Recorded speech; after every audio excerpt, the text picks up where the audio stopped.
So I was watching Channel 19 News in the morning in Cleveland, and Shannon Smith was wearing a very festive green holiday sweater. Shout out to her. So she was talking about this story about the most overplayed Christmas movies. And it comes from hostingadvice.com. Never heard of hostingadvice.com? Shout out to them.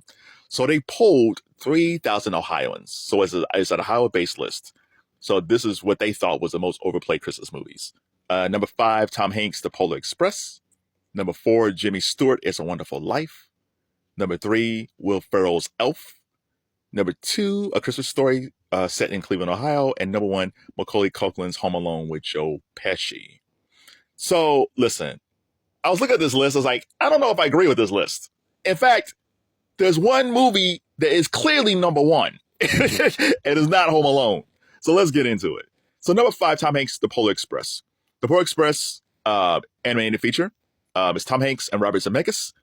Tom Hanks and Robert Zemeckis, along with Robin Wright, they did Forrest Gump, and they also did the 2024 film Here, which was set in a house. The film didn't do well. It's like the premise of it is really good, and the way they shot it, where it was all what they loaded the camera of all footage of Tom and Robin over like the past 40, 50 years, probably 60 years. And they made them young and they made them old. It's crazy. It's crazy how they did the film. And I think the technology from here will be long lasting more so than that movie. So they did the Polar Express, but I don't really think the Polar Express is on really that much. Maybe when it first went from theaters to TV, you saw it a lot. But I think Polar Express is more of a streaming thing these days than I can't remember. I think it used to be on TNT, but I don't remember even seeing the Polar Express on TV that much. So I think it's more of a streaming thing these days. I think what's going on is that in different cities across the country, they have their own Polar Express. So you have different trains and family go on there and see Santa and Wonderland and all that stuff. So I think what's going on is I think people hear the Polar Express and think the film is on way too much, but I really don't think we see that film at all. Not like we used to back in the day. So, I don't agree with that, but okay, it's number 5. Number 4, Jimmy Stewart, It's a Wonderful Life. That film used to be on a lot. That film probably used to be number 1. After the Macy's Thanksgiving Day Parade, NBC would show It's a Wonderful Life, and it would show it, and you would just see it all over the place. They stopped doing it. Like after over the past 5 years or so, I think, after the Macy's Parade, the Westminster's Dog Show would come on now. And then after that, they showed a replay of the parade. Like, I don't even know who shows A Wonderful Life. I think I might have seen it on the TV guide once. I clearly don't think it's on as much as it used to. But part of me feel like it should be. It's a very twisted movie for a black and white. Because basically Jimmy Stewart is saying, like, maybe life would be better if I'm not here, which is strong talk for back in the day. He's basically talking about taking himself out back in that time period, which is just crazy. And the film's crazy because it's just kind of showing, okay, if you're not here, this is what would have happened. What the good, the bad, and the ugly, how things would have been if you're not here. And at the end, he realized, no, life is better if I'm here. Like I want to live. And I think with the holidays, we hear about consumerism and Black Friday and how much money all these stores make and the billions of dollars that people spend and how far people are traveling. But we don't. But there's an underbelly of people who are very sad during the holidays. Either they feel like they're alone, they lost people, finances might not be great. Like they feel like there's probably a lot of people who probably feel like they shouldn't be here. And if you feel that way, if you feel like there are numbers out there, please call. If you feel like you're in despair during the Christmas season and you feel like you're in despair, please reach out. There's toll-free numbers. There's hotlines you can call to talk to people during the holidays. So please, we all want you to be here. But I think A Wonderful Life is actually a film that we actually kind of should see more often because I think it's a really good tale. Like, listen, we're all important. I know in society it's like, oh, but these people are important and you're not. And all these people have money and you don't have that much. We're all important. We all have special gifts. So I wasn't the biggest fan. It wasn't like I used to watch A Wonderful Life all the time, but I do understand the importance of it. But I don't believe we see it as much as we used to. Once upon a time, yeah, but I don't think that's the case now. Number 3, there will be no Will Ferrell hate for Elf. Elf is fantastic. I don't know what they're talking about. Will Ferrell, there was that streak that Will Ferrell was on with Elf and Old School, Talladega Nights, Step Brothers. Man, that dude, Anchorman, that dude at one point could not miss. And Elf is clearly on that. Oh, Elf is fantastic. One of my favorite Will Ferrell moments is in Wedding Crashers. Wedding Crashers is one of, if Wedding Crashers is on with Owen Wilson and Vince Vaughn and Richard McAdams, I'm watching that film. I love that film to death. But there's that scene where Will Ferrell just pops up out of nowhere. You had no idea he was in the film, and there's this dark shadow.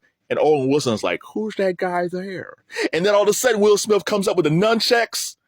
Man, he said, I'm just living the dream, man. Just living the dream.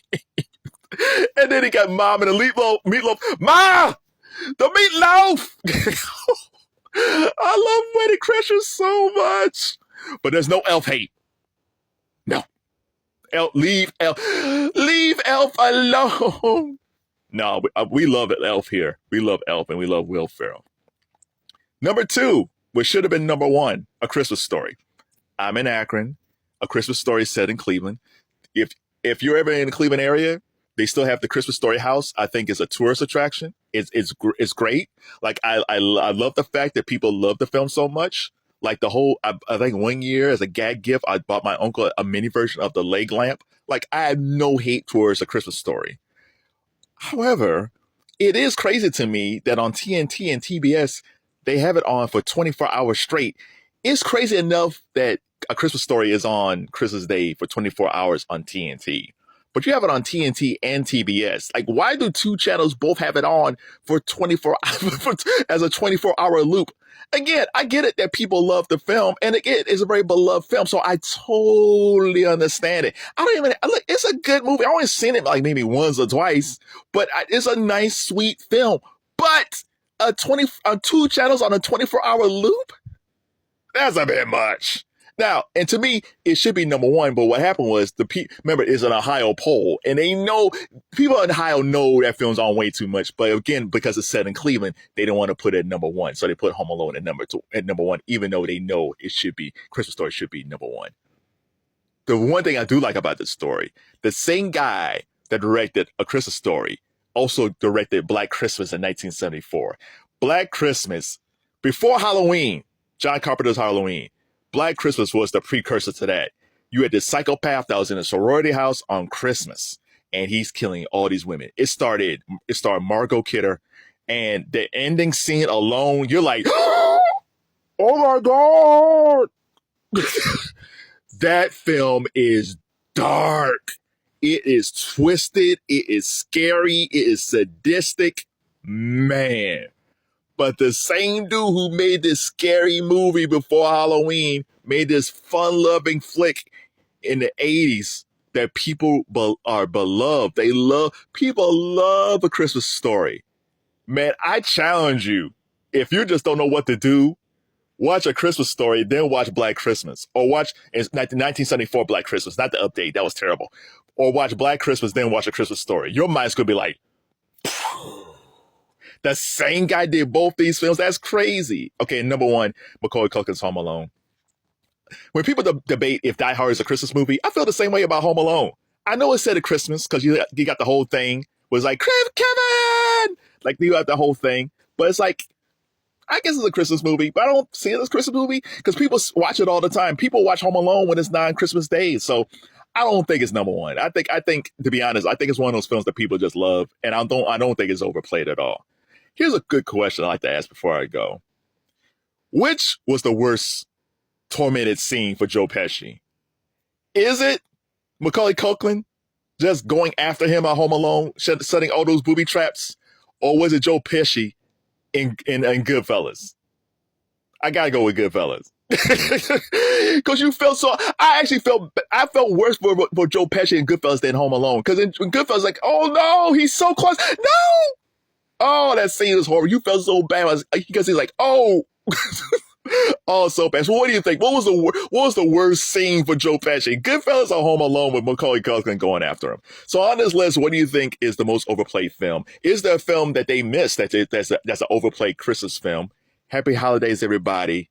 Be merry, have a good time. And again, if you're feeling lonely, reach out to people. Use hotlines. We want you here in 2025. Happy holidays, everybody.